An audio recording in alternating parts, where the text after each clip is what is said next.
ఒక కొడుకు చదువు పూర్తి చేసుకొని, మంచి ఉద్యోగం సంపాదించుకొని, తన సొంత ఊరికి తల్లిని చూడ్డానికి వస్తాడు.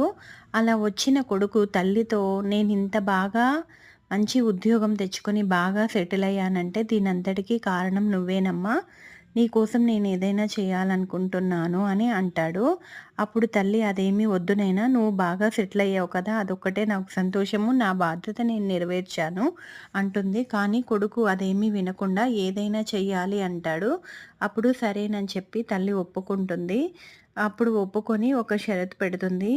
ముందు నువ్వు నాకేమన్నా చెయ్యాలి అని అనుకున్నప్పుడు, నువ్వు నాతో ఒక 3 రోజులు నా పక్కనే ఉంటూ, నాతో ఉంటే చాలు. నా ప్రక్కనే పడుకొని అన్నీ చేస్తూ చాలు అని చెప్తుంది తల్లి.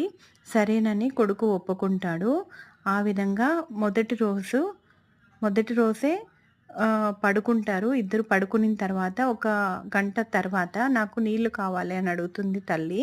తెచ్చి ఇస్తాడు. సరే అని చెప్పి ఇచ్చి మళ్ళీ పడుకునిన తర్వాత మళ్ళీ ఒక గంట తర్వాత నీళ్లు కావాలి అని అడుగుతుంది తల్లి.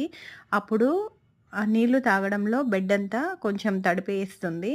సరేనని కొంచెం విసుగ్గా సరే అని చెప్పి మళ్ళీ పడుకుంటాడు. మళ్ళీ ఒక గంట తర్వాత మళ్ళీ నీళ్లు కావాలని అడుగుతుంది తల్లి.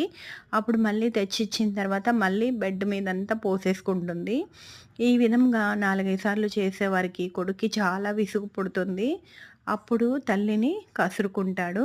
అప్పుడు తల్లి చెప్తుంది, "ఇందుకేనైనా నేను వద్దన్నాను.